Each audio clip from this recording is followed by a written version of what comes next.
an Unspoiled Network podcast. This is Spoil Me, covering Cradle, Book 10, Reaper, Chapters 3 and 4. In these chapters, we get to check in on Mercy and Ziel and Orthos, but I think the thing that we are all most excited about is now Wei Shi-Jiran knows who he has been fucking with. Or does he? Welcome to Spoil Me.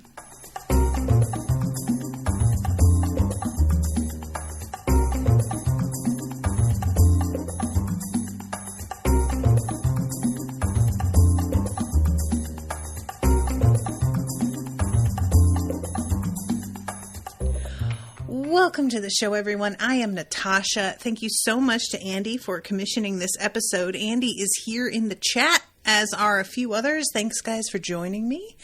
I am so... Guys, oh my god, I know we were all waiting for this, right? I have said this so many times about how impressed I am with the way that Will White has handled the family dynamic in these books. And it makes this, like, payoff moment all the more satisfying. At the same time, I would really like to temper my excitement by saying that just because Wei Shi-Jiran gets hit in the face with the reality of the situation here does not mean that this shit will really click and land and stay.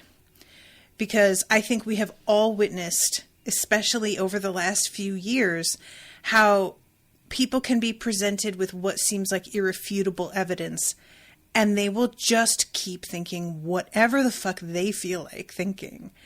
And Wei Shi-Jiran, it seems, gets the picture, but I am really not going to try and hold my breath about how long that lasts. I'm going to try and enjoy the moment for what it is, and we will see. That's the thing that I wanted to address off the top because I'm so excited about it. I have a lot more to say about the scene, of course, but we are going to back up to the beginning of chapter 3, in which Lindon discovers that Ethan has been creating a sect around him. This was really honestly kind of touching. So Lindon comes into camp, and what I hadn't bargained for... Is that the way you say that? Yeah. I expected Lindon to be recognized. And I don't know why I thought that. I'm just so, I'm living in the world of Twitter and TikTok where shit gets shared wildly, and you know who somebody looks like within, an hour of them going viral. Everybody's seen their face. And I guess that they do have the projections of the Uncrowned tournament. So I keep thinking that, like, everybody's going to know him. He has run into people. What was it, a family of stags or something that, like, basically wanted his autograph when he ran into them while he was traveling with Akura Charity? But out here, people don't even know what the Uncrowned King tournament is.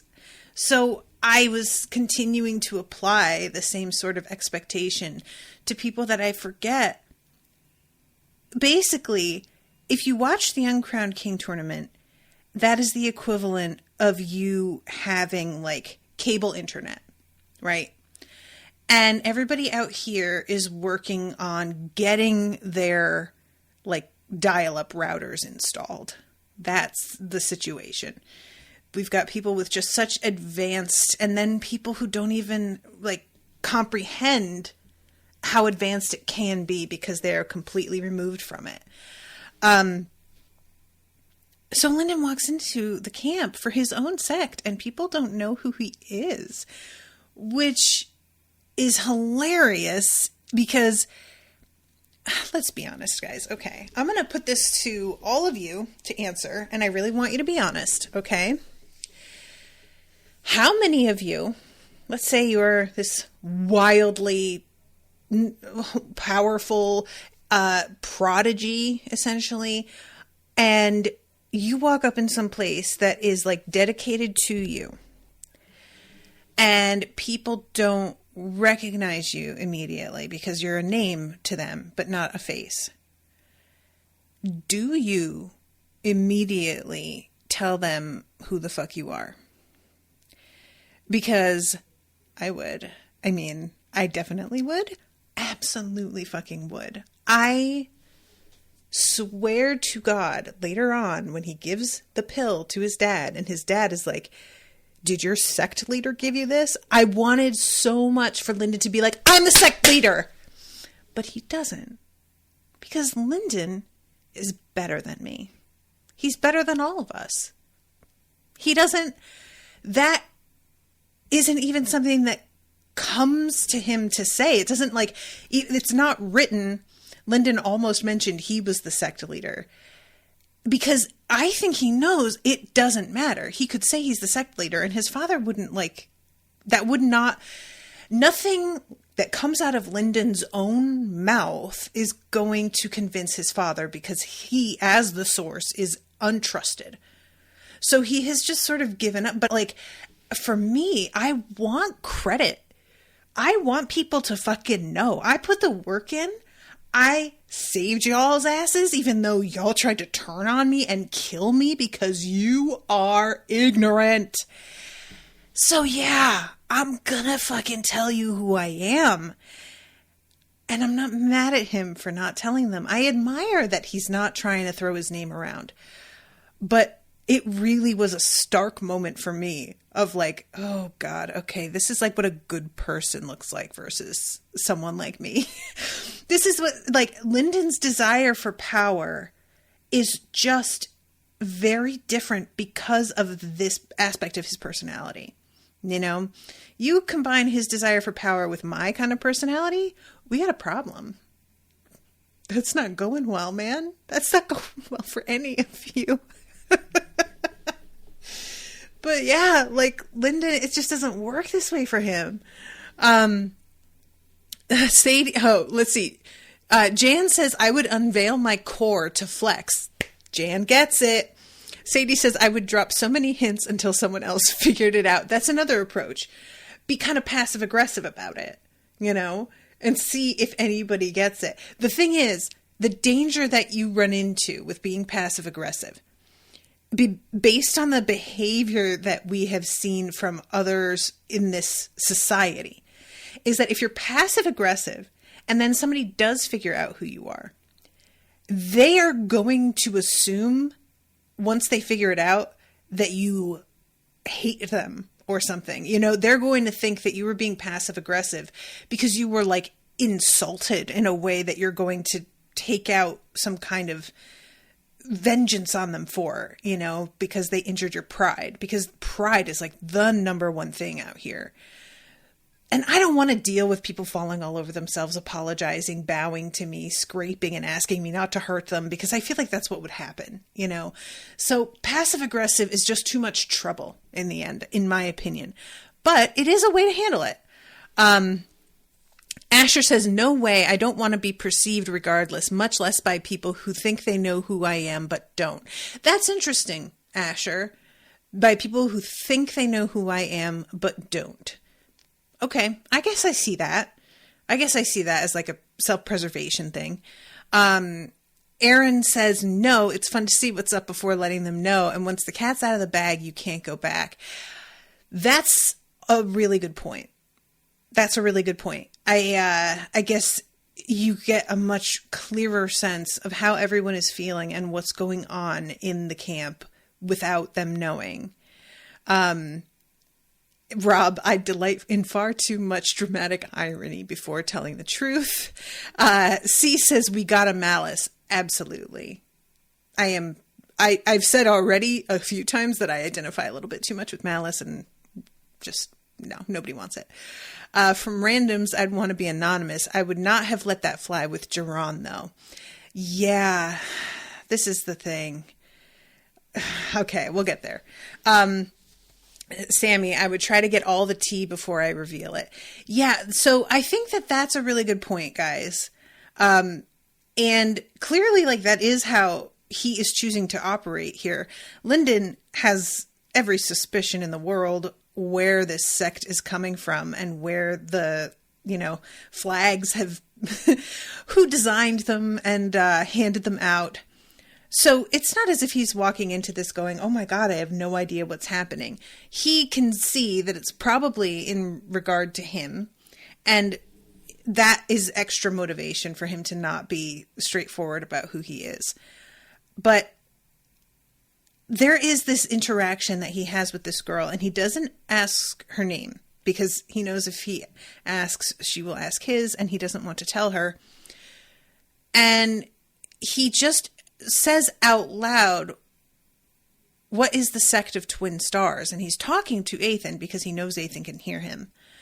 But this girl overhears him and thinks that he's just like sort of thinking out loud. And she comes over to tell him that they're great. They'll take anybody no matter what path you're on, and they offer protection, and they will help get us fucking out of here, because she recognizes what a dangerous backwoods this is.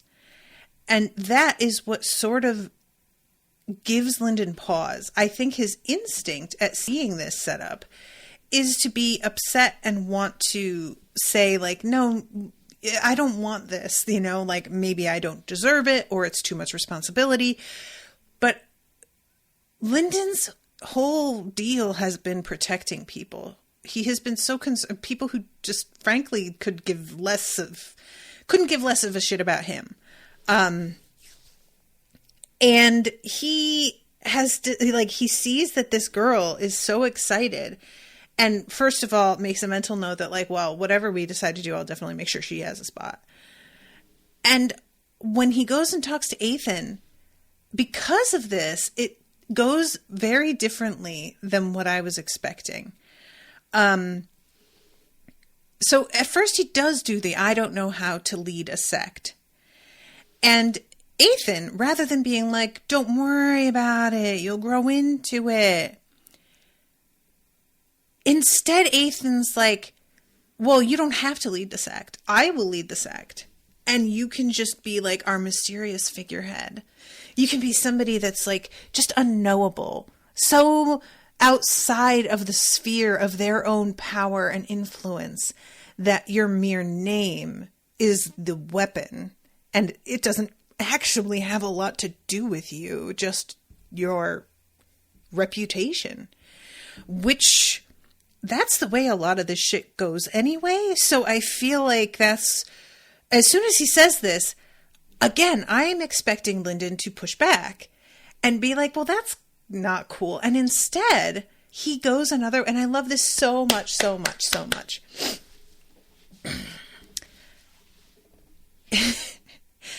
Lindon says, this is perfect.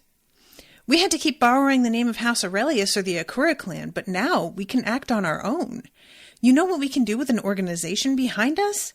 Besides, you taught me my cycling technique and guided me in my pure Madra techniques. You have more right to the path of Twin Stars than anybody but me. And Dross.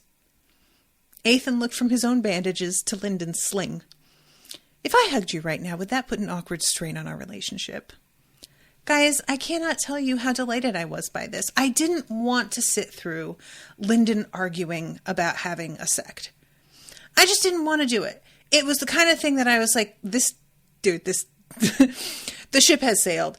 There are flags everywhere. There are acolytes being inducted. Like, this is done. So get on board, or I don't know what.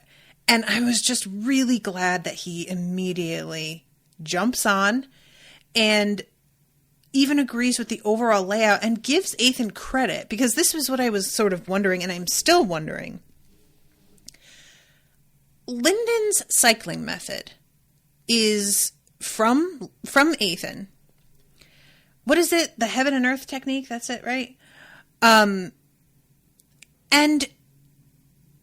it's essentially like a massive secret.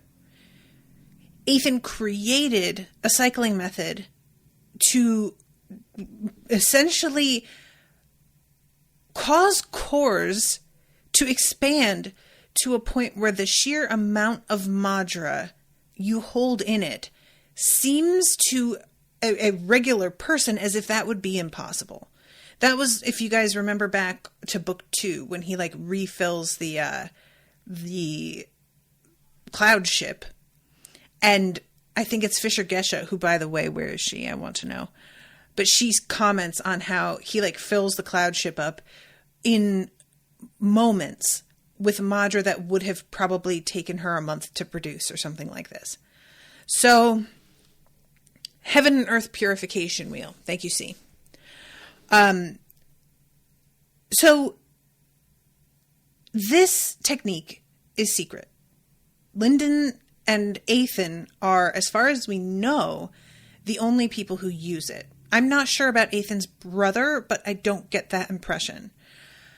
And the Sect of Twin Stars is so named because Lindon has 2 cores, because he split his core.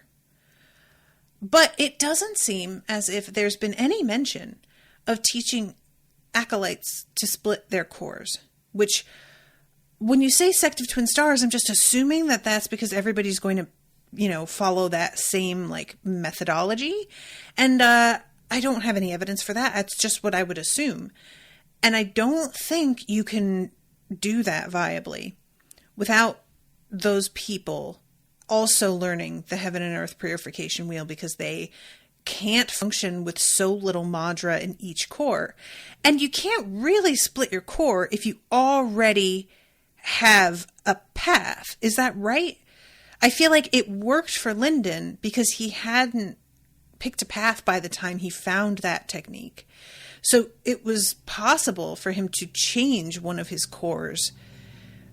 I may not have this right. It might be possible after, and it's just harder once you've advanced a long way with one technique, to then add a second path and have to start kind of from scratch when you have another path that you've already moved so far down the road with.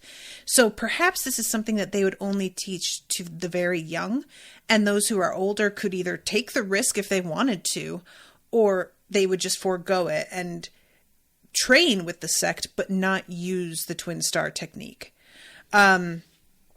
So yeah, I'm just very curious about it. I am interested to see if it comes up for anybody, because since Lindon and Ethan both do not mention this at all, they don't mention the twin star technique. They don't mention the purification like being something that they're going to share. They talk about it in terms of the name of the sect and Ethan deserving credit along with Lindon, but that's all. So it doesn't sound like they're planning on teaching anybody else.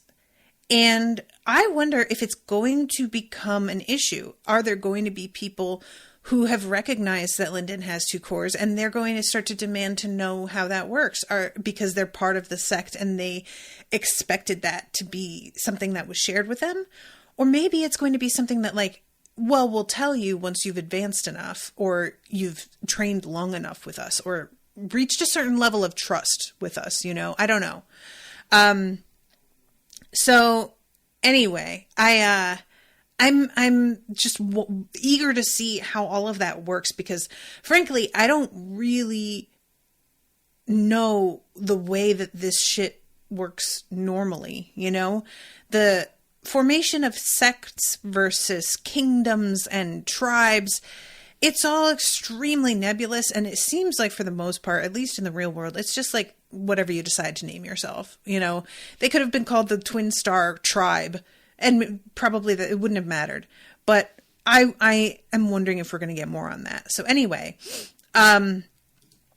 so there's this moment here, and guys, I feel like, so the thing I asked last episode about Malice sending the cloud ship away and then it coming back because it was anchored by Raygon Shen. There's this moment here.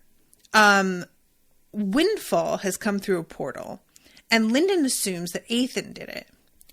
And Ethan says, as eager as I am to claim credit for that, it actually crawled out of a shadow without warning or explanation. I begin to wonder if Malice has some kind of grudge against me.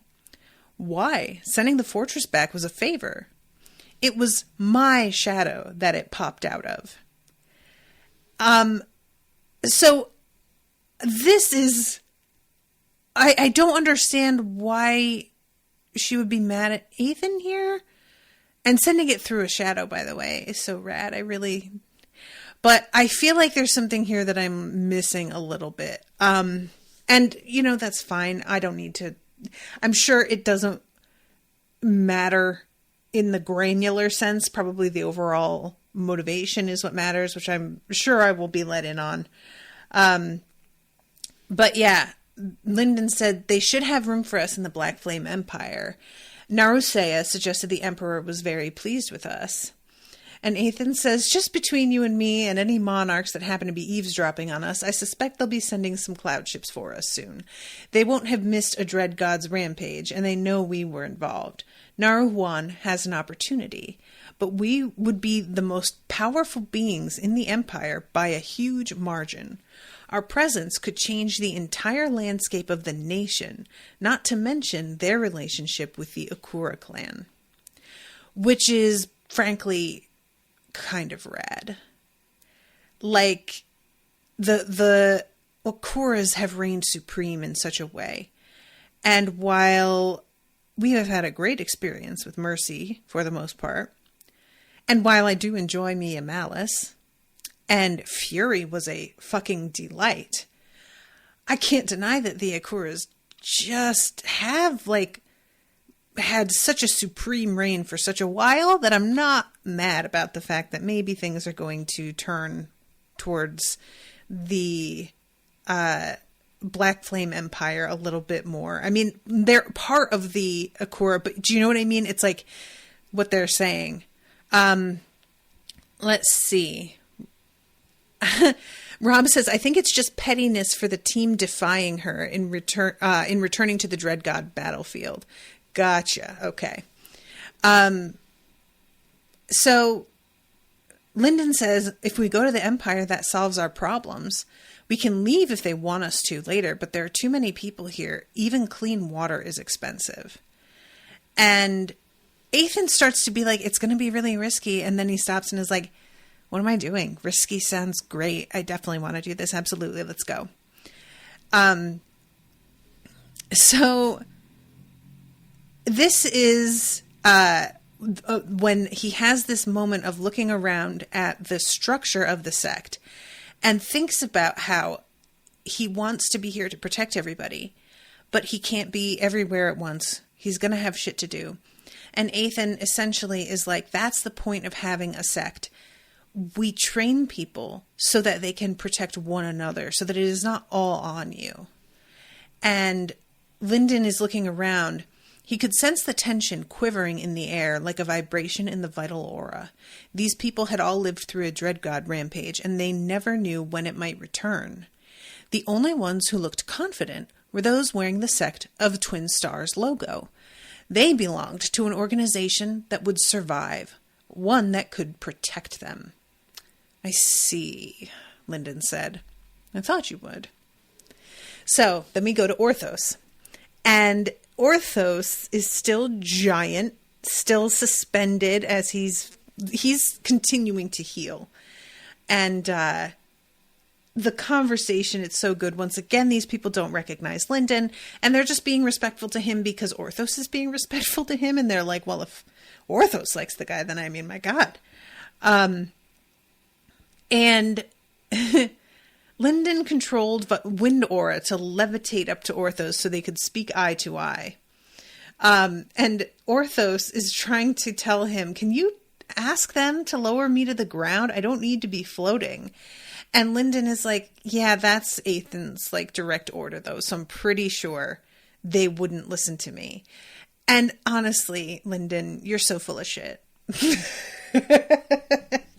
If Lindon dropped his veil, they would do anything he asked the second he asked it, and he knows it. But I think he's just worried about his friend, and he's keeping him there. So he says, I've heard of giant sacred beasts, and I knew you were going to transform, but how? Orthos laughed, and several of the golds lost their feet. bigger than you expected? I thought you'd be a dragon, Lindon admitted. Lindon, how very dare you? I couldn't believe he said that shit to him out loud. What are you doing? That is so insulting. I thought you'd be a dragon. He is a dragon. You know he is. That's what he'd been calling himself. Why? Why would you do that? That's just it's so rude. Look, I get what he's saying, but you know him better than that, man. This is like somebody like putting on a cute outfit to go to the club, and you walk out in your cute outfit and the person you're going with is like, I thought you were going to change into something cute. Like, what? Don't you dare. So anyway, Orthos puts him in the correct frame of mind pretty damn quickly. I'm more a dragon than any of those proud gold dragons who ambushed you like cowards. That is the truth. Correct? 100% Team Orthos. And Orthos says, I didn't realize it would take so much soul fire to grow and just as much to shrink. That's because you did it so quickly and without practice. You strained your channels and your body. If you practice changing and do it gradually, you'll lessen the strain and the cost. At least, that's what it's normally like for sacred beasts who take human form. So, this is all coming from information that he is getting thanks to Dross's presence, even though Dross himself is unconscious. And it causes some grief for him to like even pull this information out and present it.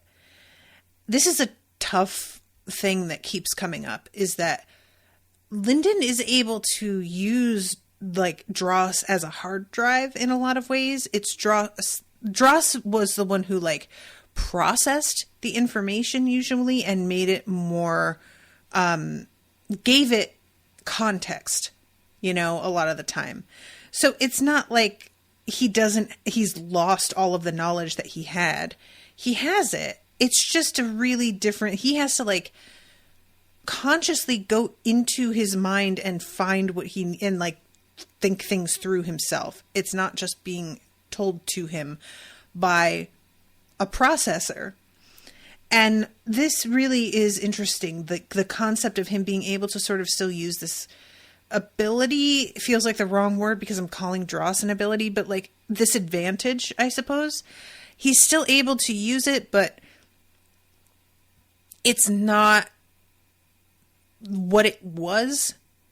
And using it still feels weird because it's like, I mean, it's like your friend being in a coma, you know, and you're using their fingerprint to unlock their iPhone so that you can get in and get access to shit you need. And it's like, you know that they would help you if you asked if they were conscious and awake, but it still kind of is just like, oh, I just like, this is sort of icky and weird. And I'm so sad about it. And I hate this for him. I really wonder if and when Dross returns to himself, how much of this he's going to remember or know about or what he'll be like. I just keep coming back to it. So at this point, Orthos tells him essentially that you need some place to curl up and rest. You have been pushing, which is something that people have been saying to him since like book 3. But this is the first time that Lindon has been in any position to sort of want to agree, because it looks like the crisis he had been prepping for the whole time is over. We know that that is not the case, but he doesn't. So Orthos looks at Windfall and says, that's a base, but it could be a home if you made it one. And Lindon's like, I'm going to try. Orthos says, maybe the greatest challenge I could give you is to keep your feet still for a month. And he asks Lindon to take him with him. I'm not sure you'll fit. Then you'll just have to wait for me, won't you? Not just you. I don't plan on going alone. And Orthos says, well, you really need to check on the others then, because Mercy still hasn't woken up. And this is when we find out what's going on with Mercy. Yo, this is awful. I mean, like, truly, this sucks. So Mercy is stuck in the page, the 5th page in the Book of Eternal Night, which is Dream of Darkness. It's the fear page. It's tap into somebody's darkest nightmares. And she's stuck there. Oh, man. And we find out that what happened is that she was able to advance because she kept the book open for such a long time that it grew easier and easier. And once she kept it open, it forced an advancement that was unstable. So, and it's like, it's not a proper, like, basically,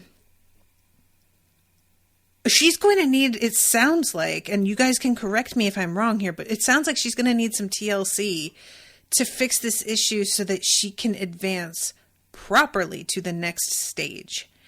And it's interesting because she's talking to Lindon about this when he comes in eventually, because at first she's just being fucking stalked by these like creatures of darkness that are feeding on her fear.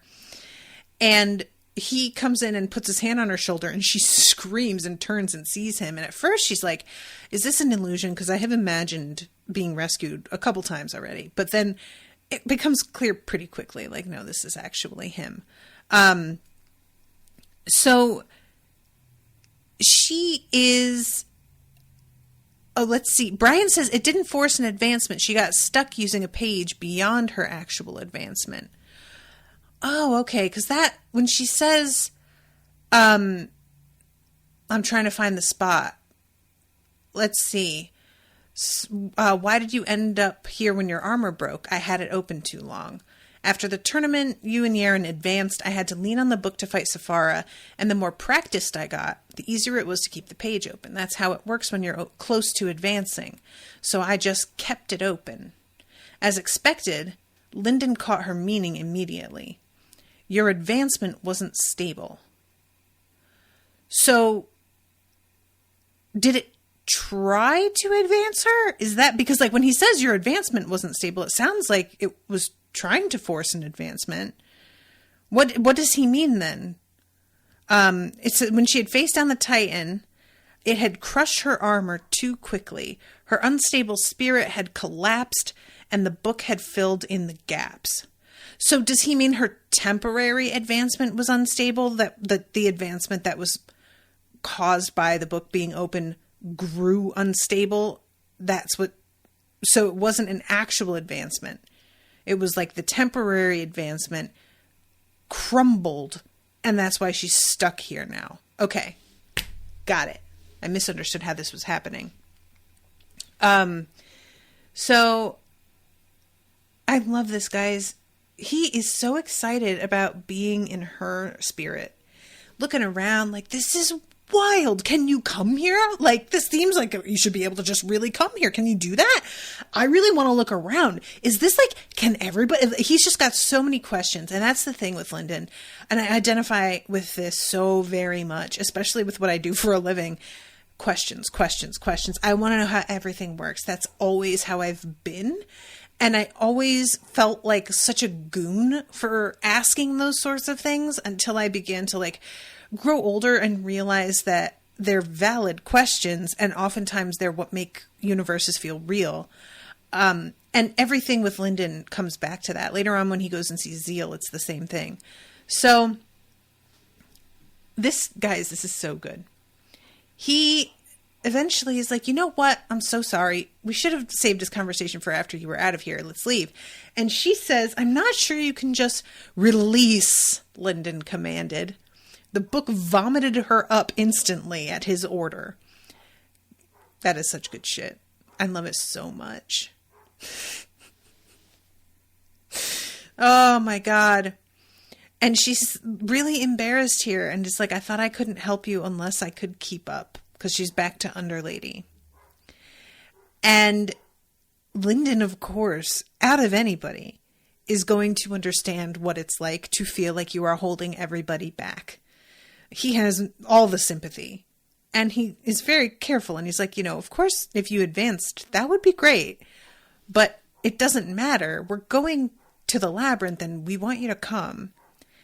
And she is just still sort of doubting whether or not it would be helpful to have somebody like her along, and is really reeling from having to second guess her own ability in the first place, because she has always been somebody who advanced faster, sooner, and more powerfully than any of her peers. And now she's surrounded by people who have advanced before her and seem to have a better grasp on things and are now saving her. And that is a really understandable reaction. Her just being like, I don't know what to do now, which is something that I want to bring up later when we talk about Duran. So, this is when she's like realizing after he leaves that he said that he wants to explore the labyrinth. And she's like, fuck, I have to figure out a way to get Charity to not notice that we're doing this. So she can tell when I'm lying. She can smell lies is the way it's written. So I have to figure out a way to do this without lying. And then we go to Ziel, who it's just so much fun being in his head. I always enjoy it. It's like so depressing sometimes, but in a way that just makes you like him more, because he's so hard on himself. He's hard on everybody, really. And he is starting to finally feel a little bit better in his spirit, and is laying there just like, ugh, I am so bored. I need something to do. And then there's a knock at the door and he's like, oh, that is not what I meant. You guys, do you know who Ziel reminds me of? And those of you who don't listen to the other Unspoiled shows, this might not mean anything to you.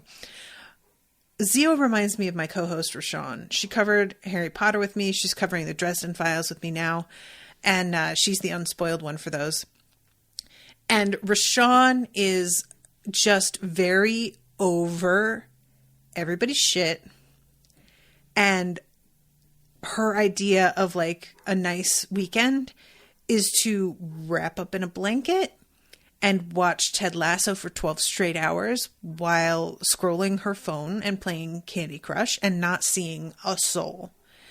And the idea of people just like showing up and wanting to hang out is extremely stressful.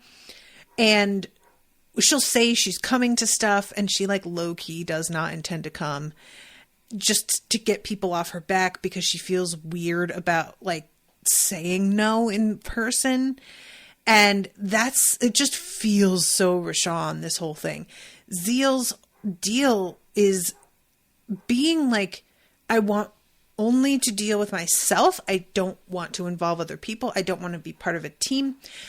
But he still has like a conscience, and he still has a sensitivity that basically like backs him into a corner sometimes. And he does things that he otherwise doesn't really want to, because he isn't,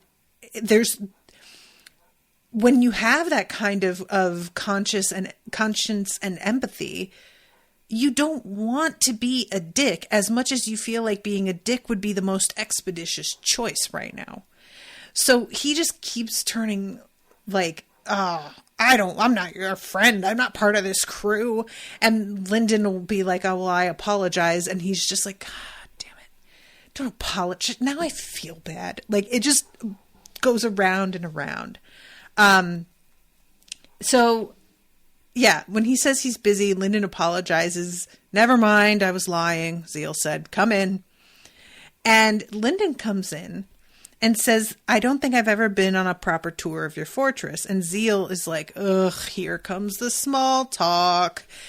And no, Lindon asks, does yours have the same foundational scripts that ours does?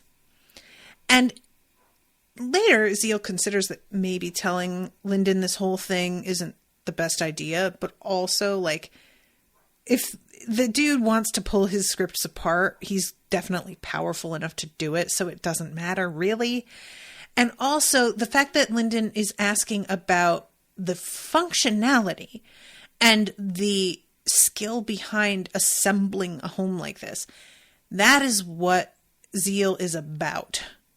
He doesn't want to talk about what it looks like and have a meaningless surface level conversation. He wants to have a genuine conversation with somebody else who cares as much as he does about certain details and who also is proficient and has an appreciation for the subtlety of aspects of things. And this is 100% my energy also. And I think probably a lot of people here, small talk is excruciating. I'm very good at it when I have to be. I have always been put in customer service positions because of that. But I don't enjoy it. It feels difficult. And I always need like extra time to recharge after I get out of that sort of situation because it felt so draining.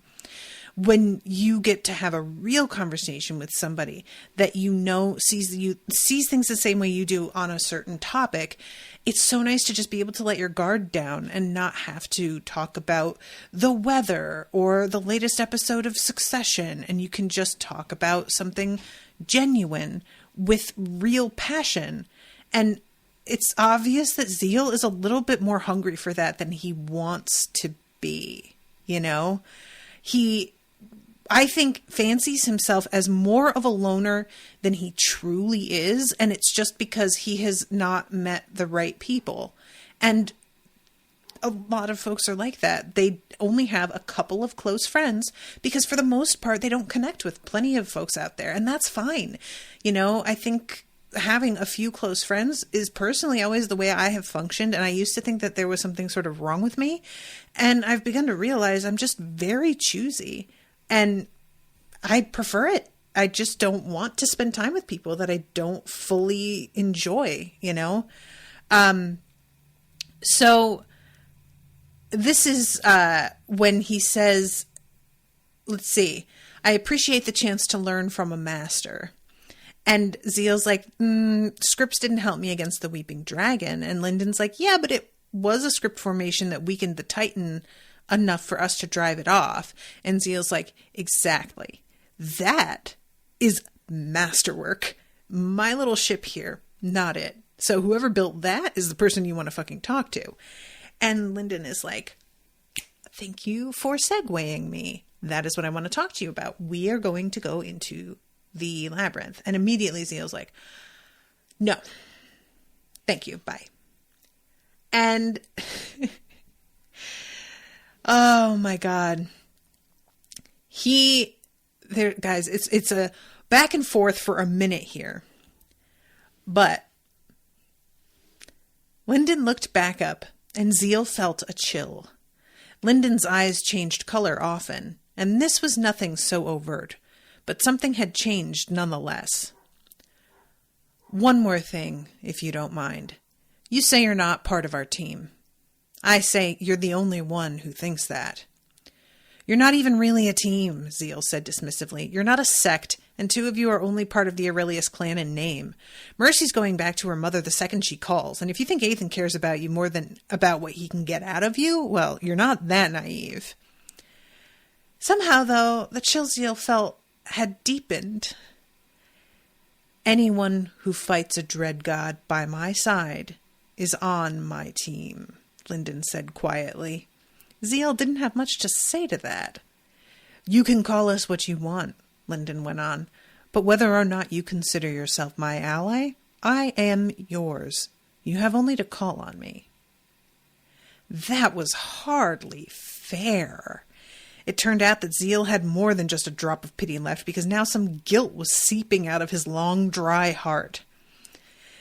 I love it so much. I know you have far more experience than I do, so I apologize if I'm overstepping my bounds, but I think you've seen what you can do on your own. We're going farther, and I want you to join us.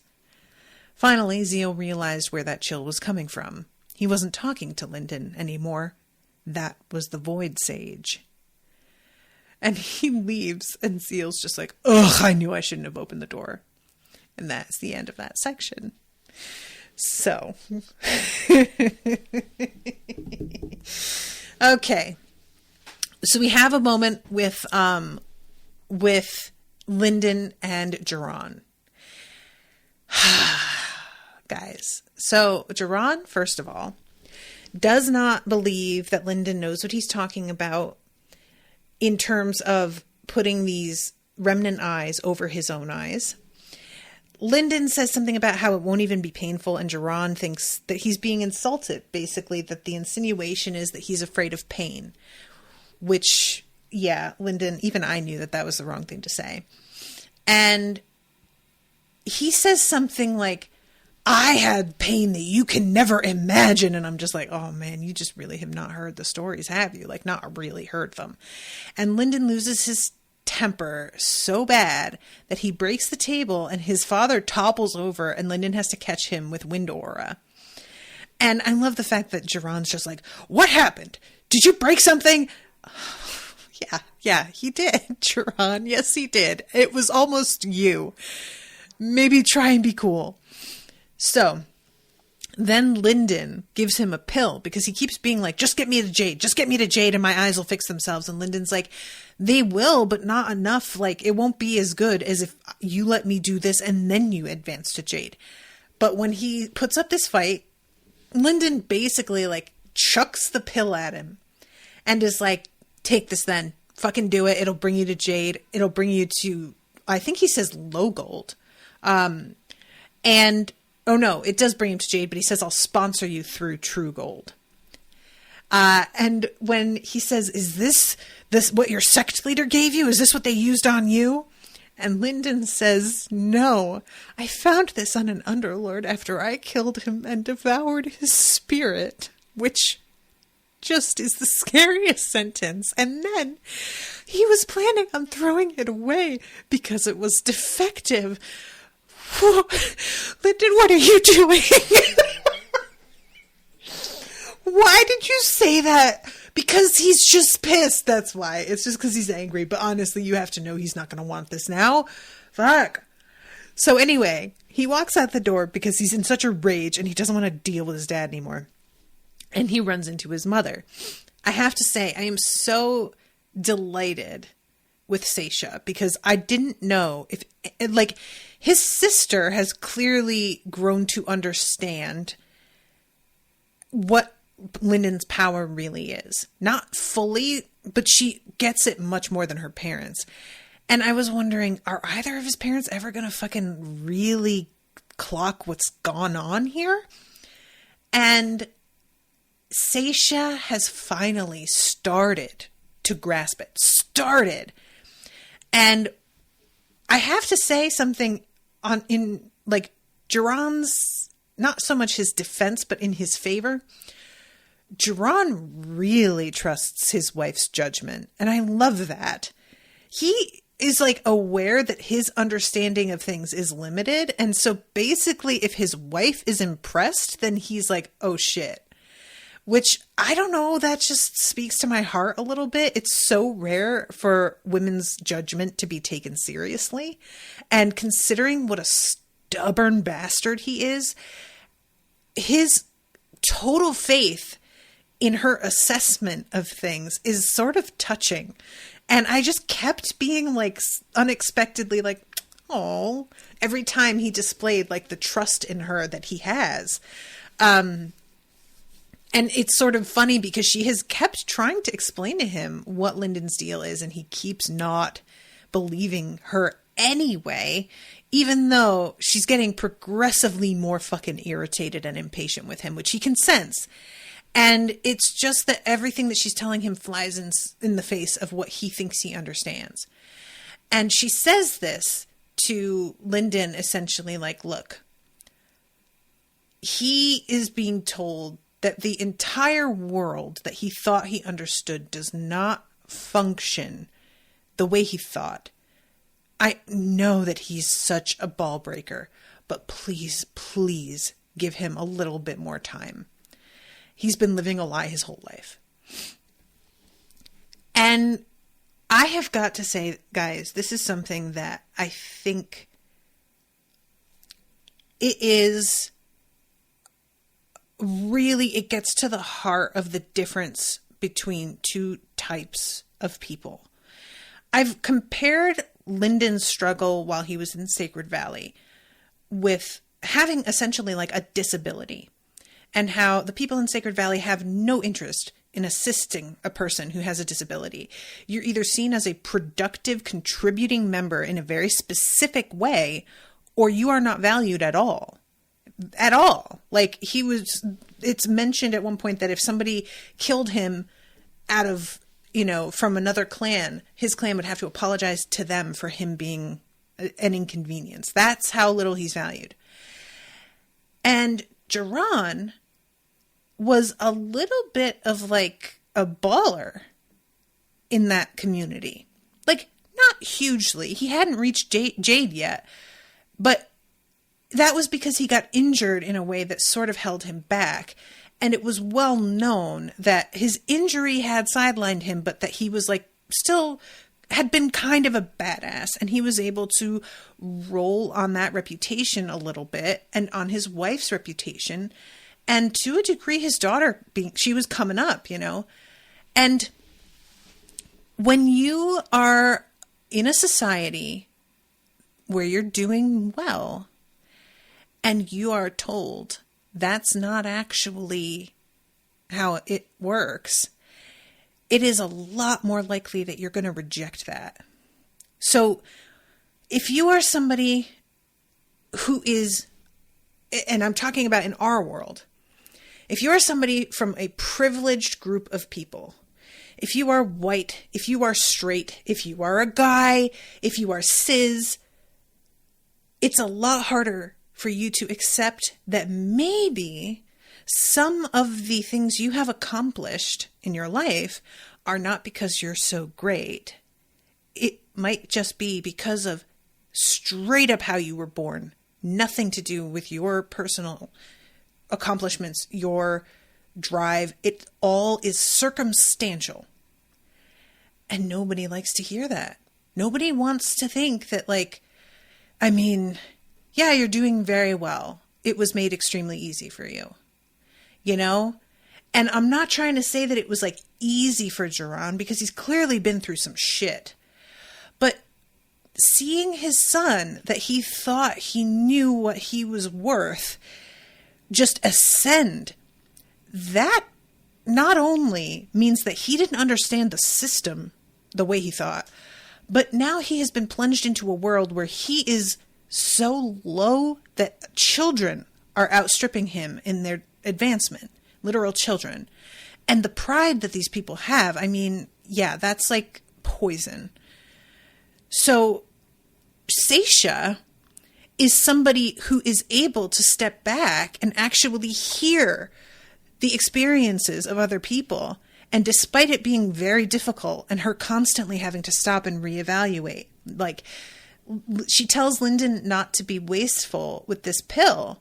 And he says, 1 scale from me could hire a refiner to make these pills for the next 10 years. And she has to goddamn, and completely reassemble her understanding yet again. Once you start to look at the system that we live in and grow to understand the biases that exist in our universe, that is how it is all the time.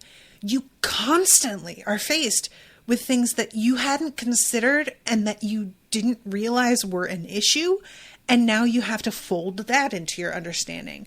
And it's extremely tiring, because your brain keeps wanting to believe the old thing. And you keep having to remind yourself that maybe you didn't know what you were talking about.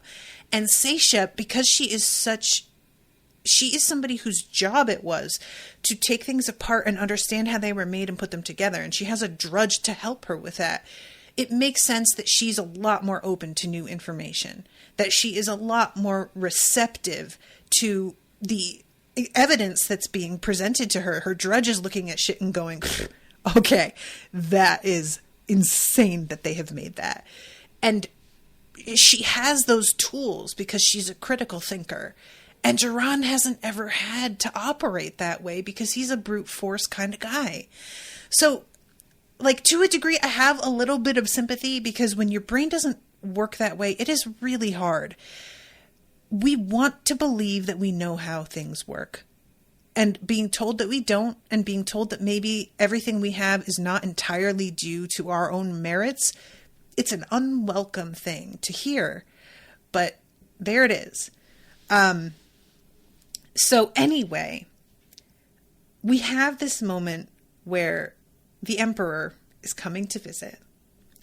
First, we're with Lindon and Yaren and Ethan, and they decide they're going to put on a little show in response. Yaren, to pass the time, is chucking blades of grass to knock down trees to make a smiley face.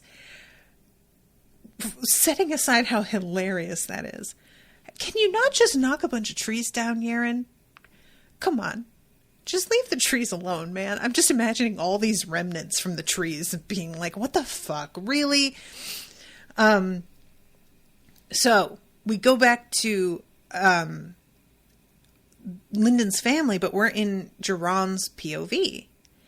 And he finally agreed to accept the eyes from his wife, which do work the way that Lindon said. And he is still saying to himself, well, but I was right not to trust Lindon on this and let my wife do it. Like, he still won't accept that maybe Lindon just fucking knows what he's talking about.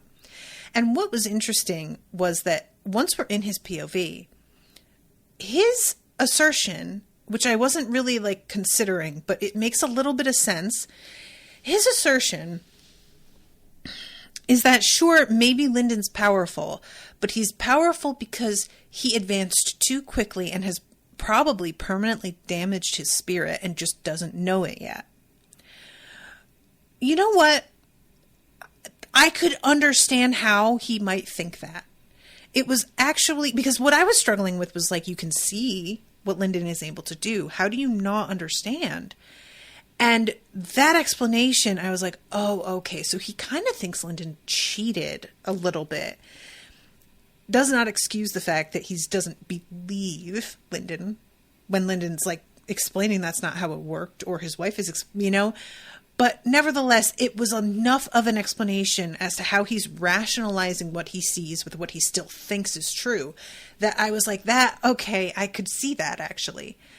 And this is when the Emperor comes in with his fucking display. It's so impressive. And then Yaren does a display. And by herself. I'm pretty sure it's Yaren, or maybe it was Ethan. But Seisha says that it was one person directly controlling the Madra. It was not a script. And he like can almost not accept that in the first place. And then there is another display. And it's 4 types of Madra. One of them was Lindon. He understood the truth that Lindon had been forcibly advanced, but couldn't help but think it was a waste.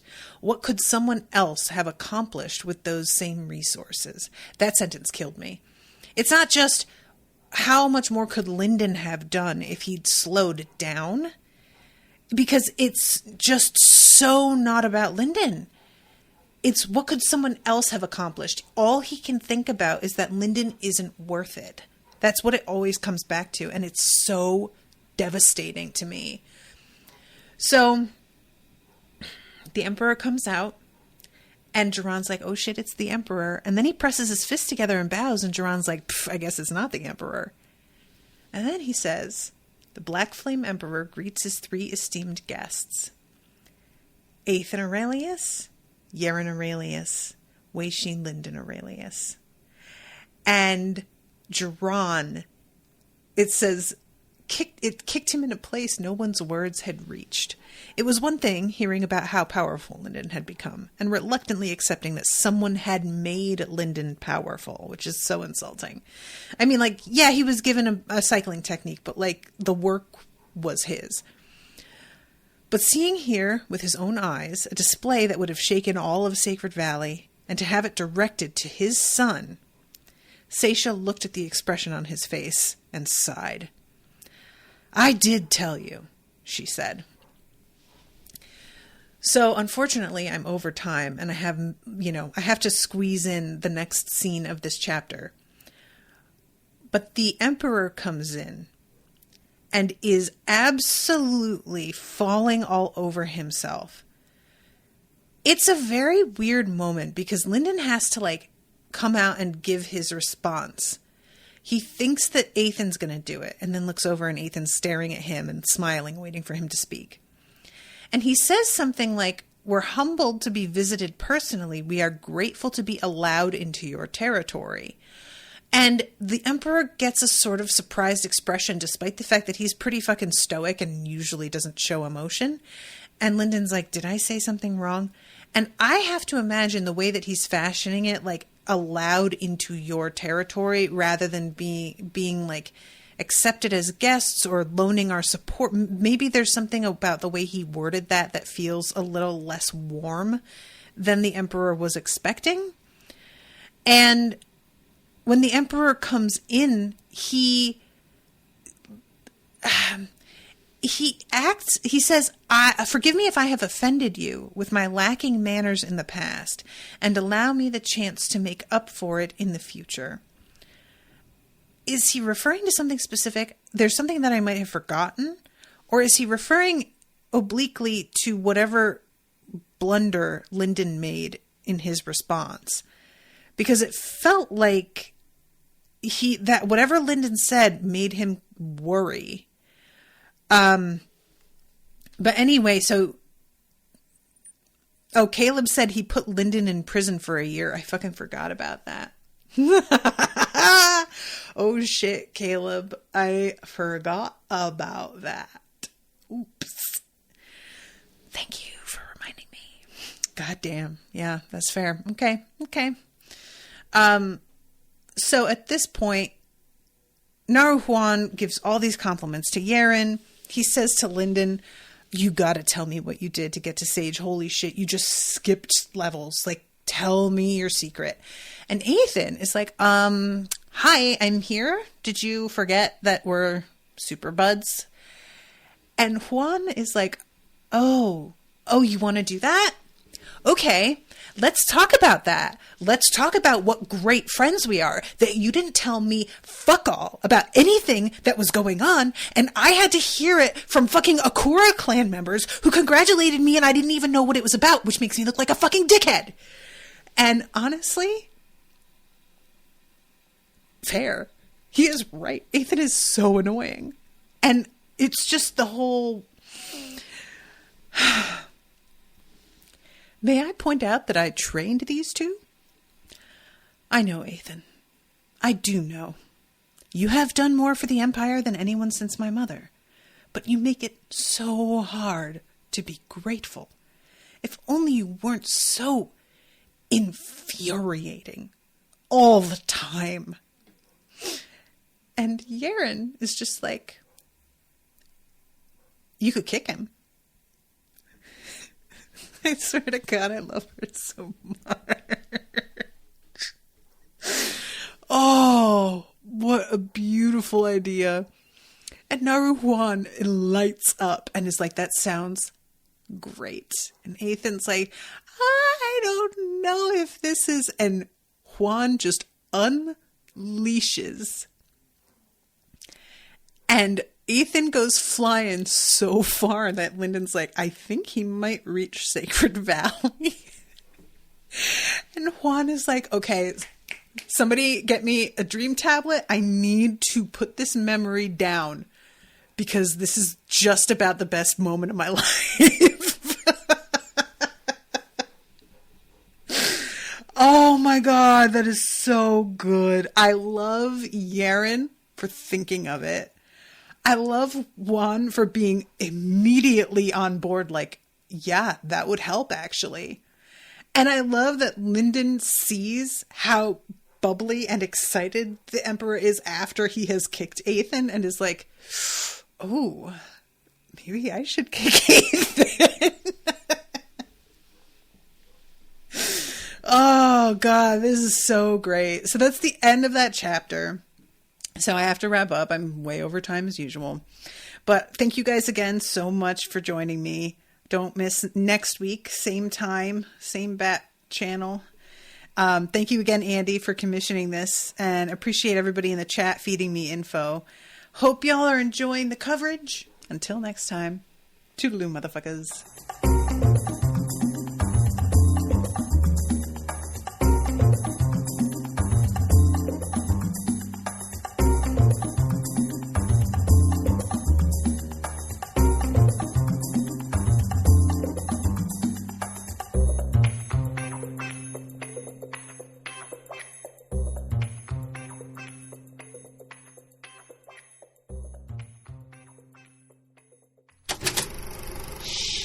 That was an Unspoiled Network podcast.